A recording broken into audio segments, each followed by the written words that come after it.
TV ముందుగా headlines చూద్దాం. ప్రశాంతంగా ముగిసిన 10వ తరగతి ఫిజిక్స్ పరీక్ష. పత్తికొండలో వైసీపీ పార్టీ ఆఫీస్లో విలేకరుల సమావేశం. మైత్రి హోటల్లో BJP corporators press meet. Corporator Somireddy Venuprasad. పటాన్చెరులో ఉద్రిక్తత. పోలీసులు కాంగ్రెస్ శ్రేణుల మధ్య ఘర్షణ.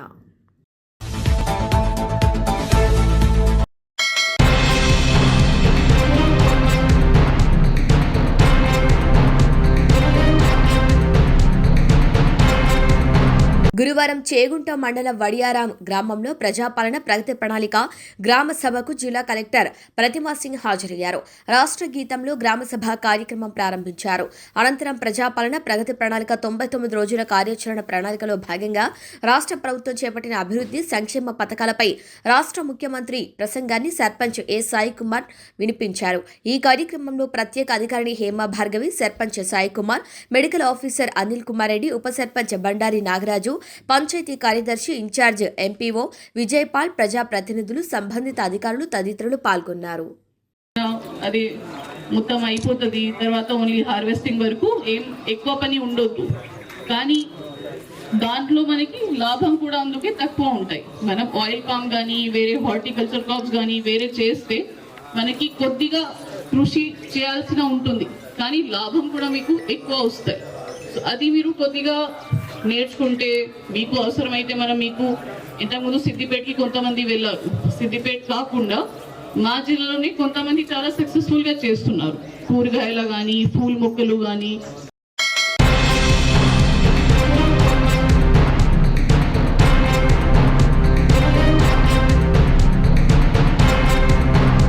ఆలూరు నియోజకవర్గంలో వైసీపీ పార్టీ ఎమ్మెల్యే విరూపాక్షి చేస్తున్న నిరాధారమైన ఆరోపణలపై Aluru TDP party in-charge Vaikuntham Jyothi తీవ్ర స్థాయిలో ధ్వజమెత్తారు. ప్రజల కోసం నిరంతరం శ్రమిస్తుంటే చూసి ఓర్వలేక అసత్య ప్రచారాలు చేయటం Alur YCP party MLA Virupakshi దిగజారుడు రాజకీయాలు, మాటలు అరాచక రాజకీయాలకే నిదర్శనమని ఆమె ఖండించారు. నేను ఇన్ఛార్జ్ బాధ్యతలు స్వీకరించిన కేవలం 5 నెలల్లోనే 280 కోట్లు భారీ నిధులతో ఆలూరు నియోజకవర్గం అభివృద్ధి పథంలో నడిపిస్తుంటే వైసీపీ పార్టీ ఎమ్మెల్యే విరూపాక్షి దాన్ని చూసి తట్టుకోలేక కంటి మీద కునుకు లేకుండా పోయింది అంటూ ఆలూరు వైసీపీ ఎమ్మెల్యేకు ఘాటుగా విమర్శలు స్పందించారు. రోడ్లు మాత్రమే వేస్తున్నారు, దేశంలో ఎక్కడైనా కూడా సీసీ రోడ్లు వేస్తారు ఎన్ఆర్జీఎస్ ఫండ్స్ ద్వారా అని. అది అందరికీ తెలుసండి విరూపాక్షి గారు. ఎన్ఆర్జీఎస్ ఫండ్స్ ద్వారానే సీసీ రోడ్లు వస్తాయి, ఆర్ఎండ్బి ద్వారా కూడా బీటీ రోడ్లు వస్తాయి, అలాగే పంచాయతీరాజ్ డిపార్ట్మెంట్ ద్వారా కూడా బీటీ రోడ్లు వస్తాయి. కానీ ఇక్కడ జరుగుతోంది ఏ డిపార్ట్మెంట్ ద్వారా అని కాదు, రోడ్లు వస్తున్నాయా లేదా అని మీరు తెలుసుకొని మాట్లాడాలా. మనకు ఎన్ఆర్జీఎస్ ద్వారా సీసీ రోడ్లు రాకపోతే మన వీధులలో ప్రజలకు డ్రైనేజీలు ఏ విధంగా చేయగలుగుతాము, సిమెంట్ రోడ్లు ఏ విధంగా వేయగలుగుతాము? మరి అదే ఎన్ఆర్జీఎస్ ఫండ్స్ ని గత మీరు 15 సంవత్సరాలుగా ఇక్కడ ఆలూరు నియోజకవర్గంలో వైసీపీ ఎమ్మెల్యేలుగా మీరు పనిచేశారు కదా. మీ ముఖ్యమంత్రి జగన్మోహన్ రెడ్డి ఉన్నారు అప్పుడు, అలాగే ఇక్కడ మీరు అప్పుడు జెడ్పీటీసీగా కూడా ఉన్నారు కదా. మరి మీరు కూడా అదే ఎన్ఆర్జీఎస్ ద్వారానే మీరు ఎందుకు రోడ్లు వేయించలేకపోయారని చెప్పేసి అడుగుతా ఉన్నాం. రోడ్లు కావాలి, ఎన్ఆర్జీఎస్ ద్వారా వచ్చాయా, పంచాయతీరాజ్ డిపార్ట్మెంట్ ద్వారా వచ్చాయా, మనకు ఆర్ఎండ్బి ద్వారా వచ్చాయా, ఏ డిపార్ట్మెంట్ అనేది ముఖ్యం కాదు. మీరు ఎందుకు ఎన్ఆర్జీఎస్ ద్వారానే ఫండ్స్ ఎందుకు తేలేక రోడ్లు వేశారని చెప్పేసి అడుగుతున్నాం. సీసీ రోడ్లు అవసరం లేదు అని ఆయన చెప్తా ఉన్నారు. మరి మీ ఇంటి ముందు సీసీ రోడ్డు ఎన్ఆర్జీఎస్ ఫండ్స్ ద్వారా వేయలేదా విరూపాక్షి గారు అని చెప్పి కూడా చెప్తా ఉన్నాం. విరూపాక్షి గారు ఇలా తెలియకున్నట్లుగా మాట్లాడొద్దండి. మీరు ఒకసారి మాట్లాడేటప్పుడు మీరు ఒకసారి వాస్తవాలన్నీ కూడా తెలుసుకొని కూడా మాట్లాడాలని చెప్పేసి కూడా చెప్తా ఉన్నాం. అలాగే వేదవతి గురించి కూడా ఆయన మాట్లాడారు. వేదవతిని ఎవరండి రివర్స్ టెండరింగ్ అని చెప్పేసి అప్పుడు మా ముఖ్యమంత్రి చంద్రబాబు నాయుడు గారు 2014-19లో భూమి పూజ చేసి ఆ రోజు 200 కోట్లు ఫండ్స్ కూడా రిలీజ్ చేసి ఇక్కడ మేగా ఇండస్ట్రీస్ వాళ్ళు వర్కులు కూడా స్టార్ట్ చేశారు. కానీ తరువాత వచ్చిన మీ ముఖ్యమంత్రి జగన్మోహన్ రెడ్డి ఆ ప్రాజెక్టును కూడా ఏ మాత్రం ముందుకు తీసుకువెళ్ళలేదు. కానీ మీకు అధికారంలో ఉన్నప్పుడు ఇలాంటి విషయాలు అభివృద్ధి మీద ఏవి గుర్తుకు రావు. మీరు ప్రతిపక్షంలోకి వచ్చిన తరువాత మాత్రమే ఇలాంటివన్నీ గుర్తొస్తాయా విరూపాక్షి గారు మీకు? మీరు అప్పుడు మీ ముఖ్యమంత్రి గారిని అడిగి, సార్ మాకు వేదవతి కావాలి అని చెప్పి అడిగి తీసుకురాలేకపోయి, ఇప్పుడు మా కూటమి ప్రభుత్వం వచ్చిన తర్వాత ఇప్పుడు మా చంద్రబాబు నాయుడు గారు వేదవతిని మళ్ళీ ఇప్పుడు రిపోర్ట్ రెడీ చేసి మళ్ళీ ప్రాసెస్ కూడా చేస్తా ఉన్నారు. తొందరలోనే అది వేదవతి ప్రాజెక్టు కూడా మా కూటమి ప్రభుత్వంలోనే కంప్లీట్ అవుతుందని చెప్పేసి కూడా తెలియజేస్తున్నాను.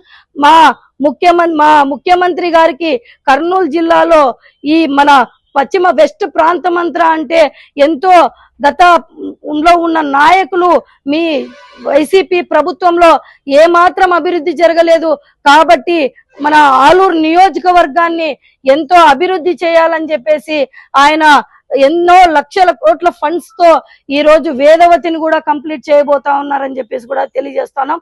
అలాగే మేము ఇన్ఛార్జ్ అయిన తరువాత మన వెనకబడిన ప్రాంతం ఆలూరు నియోజకవర్గం అని చెప్పేసి మన ముఖ్యమంత్రి చంద్రబాబు నాయుడు గారు మన నియోజకవర్గానికి 100 కోట్ల రూపాయల ఫండ్స్ ఇచ్చి కూడా ఈ రోజు అభివృద్ధి చేస్తా ఉన్నాం.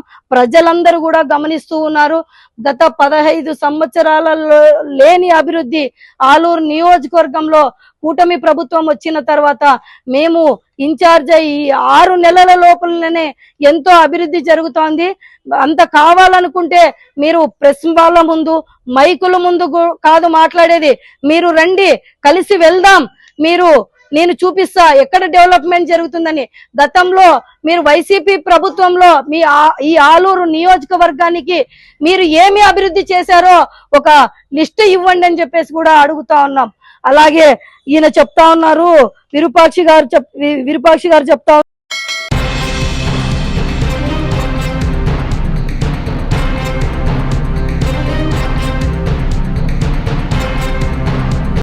నారాయణఖేడ్ పట్టణంలో 10వ తరగతి ఫిజిక్స్ పరీక్ష ప్రశాంతంగా ముగిసింది. ఎలాంటి మాస్ కాపింగ్ తావు లేకుండా డీఎస్పీ వెంకటరెడ్డి ఆధ్వర్యంలో పరీక్షా కేంద్రాల వద్ద పటిష్ట పోలీస్ పహారా ఏర్పాటు చేశారు. ఎవరైనా మాస్ కాపింగ్ కు సహకరించినట్లయితే చట్ట ప్రకారం చర్యలు తీసుకుంటామని డీఎస్పీ తెలిపారు. ప్రతి పరీక్ష కూడా ఇదే విధంగా జరిగితే తాము నష్టపోకుండా ఉంటామని పరీక్ష ముగిసిన అనంతరం బయటకు వచ్చిన కొందరు విద్యార్థులు చర్చించుకోవటం గమనార్హం. మాస్ కాపింగ్ జరగకపోవటం పట్ల పలువురు విద్యార్థుల తల్లిదండ్రులు కూడా హర్షం వ్యక్తం చేశారు.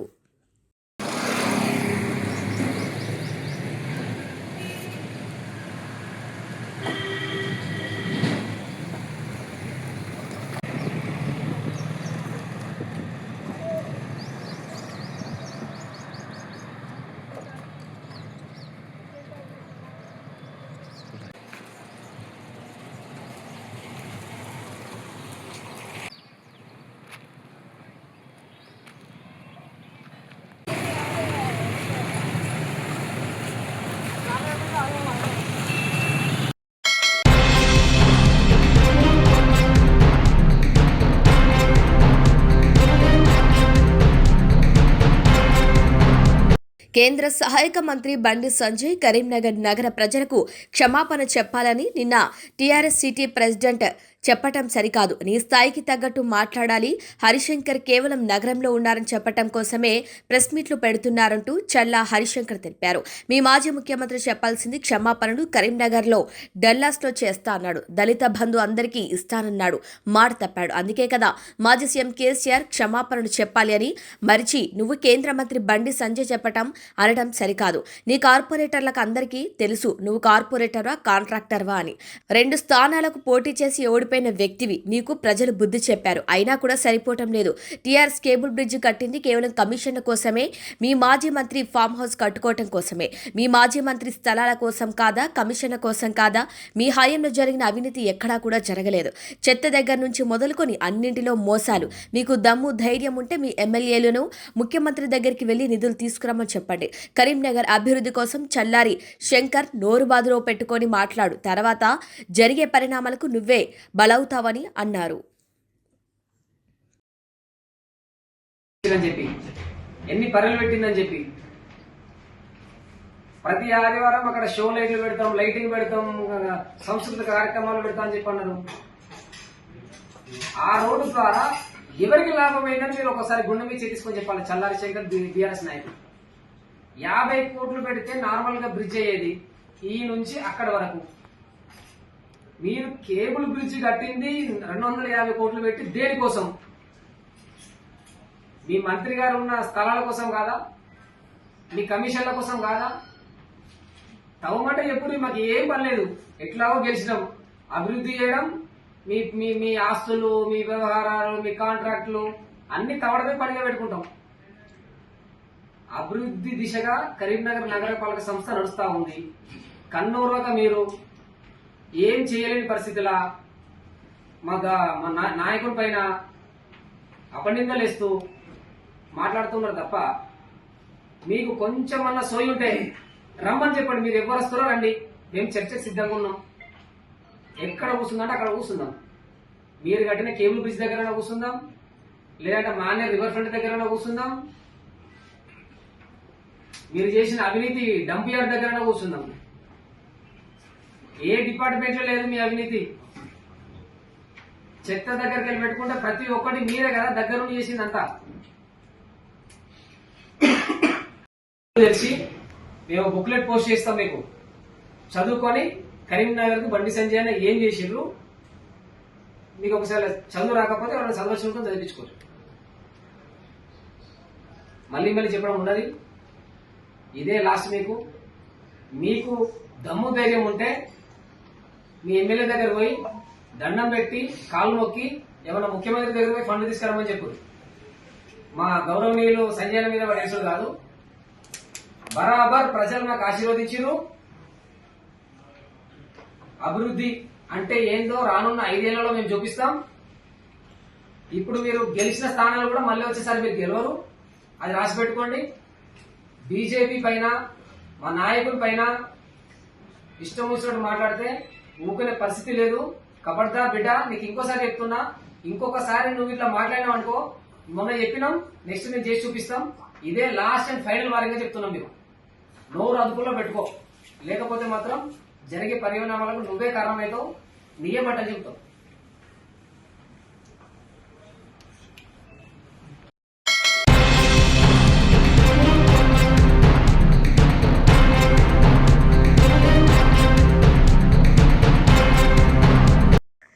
పత్తికొండలో వైసీపీ పార్టీ ఆఫీసులో విలేకరుల సమావేశంలో ఆలూరు నియోజకవర్గం వైసీపీ పార్టీ ఎమ్మెల్యే విరూపాక్షి మాట్లాడుతూ కూటమి ప్రభుత్వానికి Alur YCP party MLA challenge చేశారు.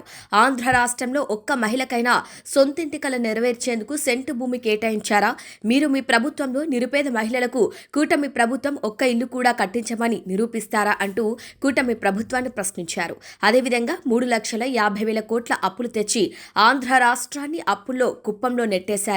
అప్పు తెచ్చిన డబ్బులతో ఏం చేశారని ప్రశ్నిస్తే కేసులు పెడుతున్నారు, వేధిస్తున్నారు. మీ కూటమి ప్రభుత్వంలో ప్రజలకు ఏమీ చేయలేదు, ప్రశ్నించిన వారిని తొక్కేస్తున్నారు. అంతే తప్ప మీరు ఆంధ్ర రాష్ట్రానికి ప్రజలకు ఏం సేవ చేశారు?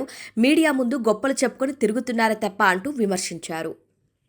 2,000 మన వైసీపీ ప్రభుత్వమనే జగన్మోహన్ రెడ్డి గారు ఇచ్చినారు. అది ఓపెన్ గా దాదాపు 1,00,000 చిల్లర బిట్ కాయిన్లు ఓపెన్ చేసినా ఉండింది ఎంతో 1,00,000 చిల్లర ఉంటే అవి మీరు దానికే రంగులు పోసి కలర్ కొట్టి మీరు ఇస్తున్నారు. మీరు ఎక్కడే కానీ ఒక్క ఇల్లు చెప్తున్న ఒక్క సెంటే, ఒక్క గజం కానీ ఇల్లు, ఒక్క గజం కానీ ఎక్కడ ఇల్లు, మీరు ఒక సెంటే కానీ గజం కానీ ఇల్లు ఎక్కడ కానీ నిరుపేదలకి ఎక్కడ మీరు ఎక్కడ ఇచ్చినా యాడని చెప్పు. మీరు ఎట్లయితే యాడ్ చేసినా మీరు చెప్పు, పలాంత దగ్గర చేసినామని చెప్పండి, పలాంత దగ్గర మీరు నిధులు ఇచ్చినామని చెప్పండి. అప్పుడు ఇచ్చిన ఇండ్లే, అప్పుడు ఇచ్చినవే అవుట్లకే అదే చెప్పలేదు. స్లాబ్లో దాదాపు 1,90,000 స్లాబ్ అయిపోయినాయి. అప్పటికి ఎలక్షన్ కూడా వచ్చింది. అదేవిధంగా 99 స్లాబ్లు మట్టానికి వచ్చింది. అవి 2,00,000 చిల్లర అవుట్లే. మీరు ఆ ఇల్లే ఓపెన్ చేస్తున్నారు. మీరు ఎక్కడ ఒక ఇల్లు ఇవ్వలేదు, ఒక సెంట్ ఇవ్వలేదు, గజం ఇవ్వలేదు. మీరు అంటే 2019లో టిట్కో ఇల్లు కుటుంబ ప్రభుత్వమే నిర్మించారని అంటున్నారు. నువ్వు బునాది వేసిపోయినావు అంతే, బునాది వేసిపోయిన తప్ప మీరు ఎక్కడ చేయలేదు. అది జగన్మోహన్ రెడ్డి వచ్చినాకే. ఎందుకంటే ఆయన పాదయాత్ర చేసినప్పుడు పేదను చూసి, ఎందుకంటే ఆయన చలించిపోయి ఆ గుడిసెల్లో ఉంటే, ఒక బాడిగిన్నెలో ఉంటే ఆయన అందరూ వచ్చి అక్క చెల్లెంలో చెప్పింటే ఆయన ఈరోజు అంత నిర్ణయాత్మకంగా దాదాపుగా 71,000 ఎకరాలు, దాదాపు 1,15,000 కోట్లు దానికి పెట్టుబడి పెట్టి ఆయన అక్కా చెల్లి 30,19,000 ఇన్ని స్థలాలు నేరుగా స్థలం రిజిస్టర్ చేసి వాళ్ళ పేరు మీద పంచిన ఘనత ఎవరంటే మా వైఎస్ జగన్మోహన్ రెడ్డి గారి ఘనత. ఆయన ముఖ్యమంత్రి ఉన్నాడు. నువ్వేమైనా చేసినావో చెప్పు, ఎక్కడ చేసినావు? ఆస్పరి ఆలూరు రోడ్డు అయింది. ఇంతకుముందు గతంలో అసలు రోడ్డే పట్టించుకుంటున్నారు. కూటమి ప్రభుత్వం అయిందని ఇప్పుడు అక్కడ ఉన్నటువంటి తెలుగుదేశం పార్టీ ఇన్ఛార్జ్ ఎక్కడుంది? పోదాం రాడు, మీరు పోదాం రాడు. ఆస్పరి సోషల్ మీడియాలో దాదాపుగా వాటి గురించి మీరు మీడియా మీతో కూడా చెప్తారు. అదే చెప్తున్నాను కదా, మీరు ఏ గ్రామం నా ఆలూరు కాన్స్టిట్యూన్స్ లో ఏ గ్రామానికి పోదామని మీకు చూపిస్తారు రోడ్లో. ఇటు నుంచి పోదాం లాస్ట్ ఎట్లా మాది కోడములతో నుంచి మంది మాచాపులతో నుంచి మా గ్రామంలో మొత్తం నేనే నా వెహికల్ పెడతాను. మీరు చూడండి, మీరు ఎక్కడ ఏ గ్రామంలో ఒక్క ఎన్ఆర్జీఎస్ వచ్చిన ఫండ్స్, ఎందుకంటే అది మన ఆంధ్రాకి ఒకటి కాదు, టోటల్ సెంట్రల్, అది టోటల్ ఇండియా లెవెల్లో వస్తుంది ఎన్ఆర్జీఎస్ ఫండ్. అది వస్తుంది, అది వచ్చింది, అది సీసీ రోడ్లు ఉన్నాయి. అది కానీ ఎందుకు మా జగన్మోహన్ రెడ్డి అయ్యిందో అది కానీ ఎన్ఆర్జీఎస్ ఫండ్ ఏం చేసినట్టే హెల్త్ క్లినిక్లు, ఆర్బీకేలు, సచివాలయాలు, నాడు నేడు కింద ఆయన ఖర్చు పెట్టినారు. వీళ్ళు ఆ ఎన్ఆర్జీఎస్ ఫండ్ సీసీ రోడ్లు వేస్తున్నారు. అది తప్ప వీళ్ళు సొంతము మన స్టేట్ గవర్నమెంట్ నుంచి ఏమైనా వచ్చిందో, రూపాయి ఇచ్చినారో, ఒక గ్రాంట్ ఇచ్చినారో చెప్పండి ఎక్కడే కానీ. నేను ప్రత్యేకంగా నేను ఎమ్మెల్యే అయినాక 2 నెలలకే అప్పుడు కలెక్టర్ గారు రజనీ పాసి సార్కి నేను మొత్తం 6 మండలాల రోడ్లు ఇచ్చిన. అదేవిధంగా ఇప్పుడు ఇన్ఛార్జ్ నిమ్మల రామాయణాడికి సార్ నీకు ప్రత్యేకంగా టిక్లు చేసి ఇచ్చిన సార్. రోడ్లు చాలా గుంతమైన రోడ్లు టిక్కేసి గ్రీన్తో టిక్కేసి ఇచ్చిన ఆయనకి. చాలా అద్భుతంగా ఉంది మా వారు కాన్స్టిట్యూన్సీ రోడ్ల మీద దృష్టి పెట్టాలి సార్ అని. ఆలూరు నియోజకవర్గంలో చాలా గ్రామాలకు తాగునీటి వసతి లేదు. తాగునీటి వసతి లేదు, రోడ్లు లేవు. రెండు అసలు లేము. ఆలూరు కాన్స్టిట్యూన్సీ లేను. వచ్చిందనే నేను డిఆర్స్ మీటింగ్ లో అదే అడుగుతాను, నేను జిల్లా పరిషత్ మీటింగ్ లో అదే అడుగుతాను. ఇంతవరకు అసలు చిత్తలేకపోతాను. 2024 జూలైలో ఒకసారి ఈ జిల్లా పరిషత్ మీటింగ్ పెట్టారు. ఆ రోజు మంత్రులు అందరూ ఉన్నారు. అందరు ఎదురుగా అడిగినా నేను ఇక్కడ మనకి తాగునీటి సమస్య ఆలూరుకి 15 రోజులు 20 రోజులకు వస్తాయి. దాని నీళ్లు ఎందుకంటే ఆ పైప్ లైన్ ఎప్పుడో 50 ఏళ్ళ కింద చేసిన పైప్ లైన్ అది.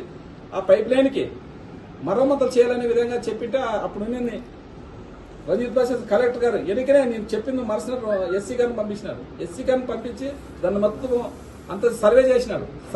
అంత ఎస్టిమేషన్ వేసి పంపించినారు. దానికి ఎవరు ఇలా ప్రభుత్వం ఇవ్వాలి కదా నిధులు. వాళ్ళు ఏం చేస్తారు, ఆఫీసర్లు ఏం చేస్తారు, వాళ్ళని ఏవైతే తీసుకున్నారు అక్కడ. ఎందుకంటే ఎస్ఎస్ ట్యాంకులు ఉన్నాయి లేదా మన చింతకుంట దగ్గర, బాబు దగ్గర.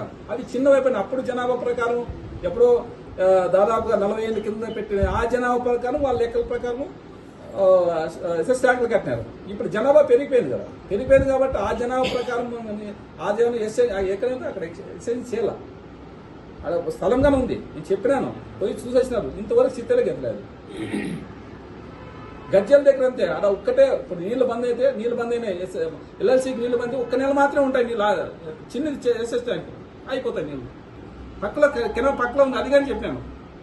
ఆ సమితి గారు కానీ ఎస్ఎస్ ట్యాంక్ అంటే అక్కడ నీళ్ళు లేవు. ఎస్ఎస్ ట్యాంక్ కట్టాలంటే అక్కడ చెప్పినాను. ఎక్కడ అసలు వీళ్ళు ఎక్కడ పట్టించుకునేది లేదు. మన నగడం రిజర్వర్ అయితే దానికి బిల్లు ఇస్తే నగడం రిజర్వర్ అయిపోతుంది. దానికి దాదాపు 20 కోట్ల బిల్లులు పెండింగ్ ఉన్నాయి. దానికి ఇంతవరకు స్థితిరాయి జరగలేదు. ఎక్కడ ఇచ్చింది, ఎక్కడ డెవలప్మెంట్ చేసినారు, డెవలప్మెంట్ చేసినారు వాళ్ళు అనుకుంటే వాళ్ళు అంతే. ఇప్పుడు వాళ్ళు చంద్రబాబు నాయుడు డబ్బా కొట్టుకుంటారు, వాళ్ళు అంతే కొట్టుకుంటారు. మనం ఏం వాళ్ళు చేసే కాదు. వాళ్ళు చంద్రబాబు నాయుడు డబ్బా, మనం ఏం చేస్తాం వాళ్ళు ఉన్నది లేనట్లే లేదు చూపిస్తారు. గ్రాఫిక్ బాహుబలి చేసేస్తారు. గ్రాఫిక్ సెట్టింగ్ చేస్తారు అంతే. మామూలు వాళ్ళ కూటి ప్రభుత్వం అదే. వాళ్ళు చంద్రబాబు వాళ్ళ నాయకుడు అట్లా చేస్తారు. మా నాయకుడు అట్లా చేయరు. చేసింది చెప్పుకోలేకపోయినాం. ఎన్ని పనులు చేసినారు ఇప్పుడు తెలుస్తుంది. ఆయన ప్రెస్ మీట్ పెట్టి చెప్తుంటే మాకు ఇప్పుడు తెలుస్తుంది ఎన్ని పనులు చేసినాడా, ఇన్ని చేసినాడా అని. 17 మెడికల్ క్యారేజీలు తెచ్చింది అసలు ఎవరికి తెలియదు.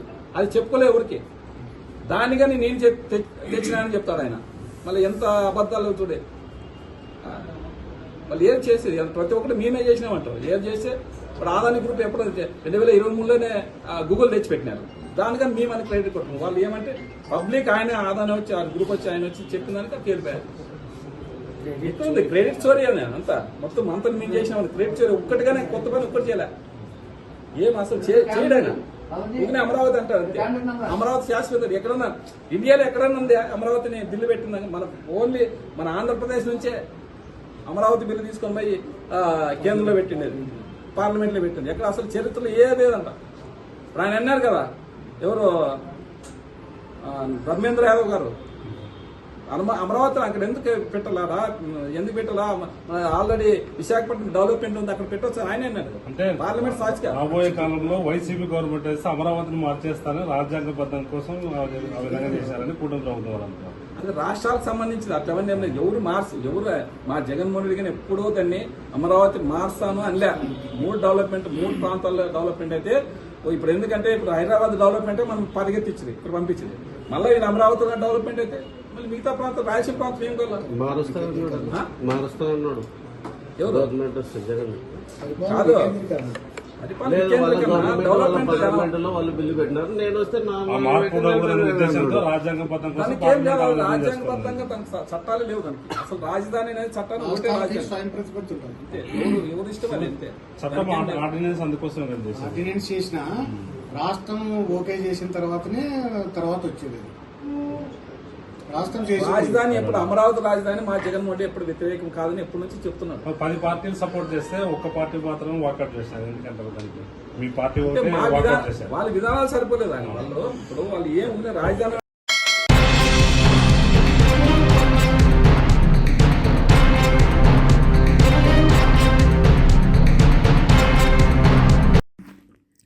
ఆందోళ్ మండలం అల్మాయిపేట గ్రామంలో గురువారం నిర్వహించిన ప్రజాపాలన ప్రగతి ప్రణాళిక గ్రామ సభకు హాజరైన రాష్ట్ర వైద్య ఆరోగ్య శాఖ మంత్రి దామోదర రాజనరసింహ, జిల్లా కలెక్టర్ ప్రావీణ్య, స్థానిక ప్రజా ప్రతినిధులు, అధికారులు, ప్రజలు పాల్గొన్నారు.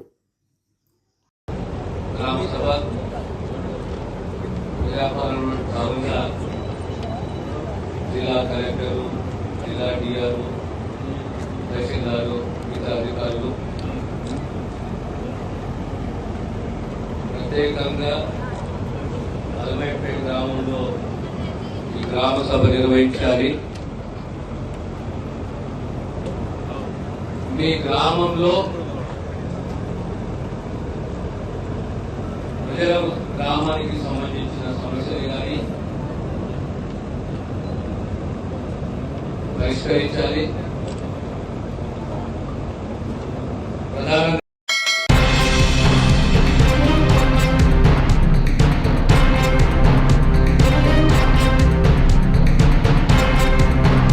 మైనింగ్ అక్రమాలపై బీరంగూడ శివాలయం వద్ద చర్చకు రావాలని ఎమ్మెల్యే మహిపాల్ రెడ్డి కాంగ్రెస్ ఇన్ఛార్జి కాటా శ్రీనివాస్ గౌడ్ సవాల్ విసరటంతో గురువారం పట్టణంలో ఉద్రిక్త వాతావరణం నెలకొంది. శ్రీనివాస్ గౌడ్ ఇంటి వద్దకు కాంగ్రెస్ నాయకులు, కార్యకర్తలు చేరుకోగా వారు శివాలయం వైపు వెళ్లకుండా పోలీసులు అడ్డుకున్నారు. ఈ క్రమంలో ఇరు వర్గాల మధ్య తోపులాట, కాస్త ఘర్షణ చోటు చేసుకుంది.